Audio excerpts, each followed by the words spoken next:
السلام علیکم۔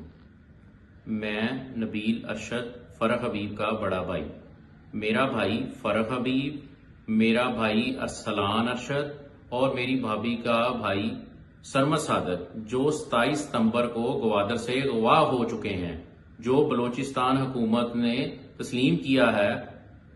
اس کے بعد میں اپنے chief justice of Pakistan supreme court سے محترمہ اپیل کرتا ہوں، اگر میرے بھائی کا کوئی قصور ہے تو اس کو عدالتوں میں پیش کرے۔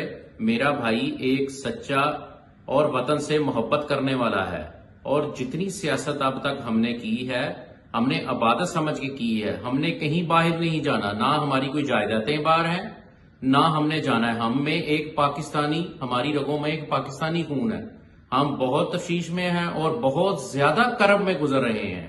ہماری پوری فیملی ایک بہت بڑے امتحان اور کرب سے گزر رہی ہے۔ خدایا میں اپنے اداروں کو، اپنے چیف جسٹس کو ایک دفعہ پھر درخواست کرتا ہوں، اگر میرے بھائی کا کوئی قصور ہے تو اسے پیش کیا جائے، ہم اس کو فیس کریں گے۔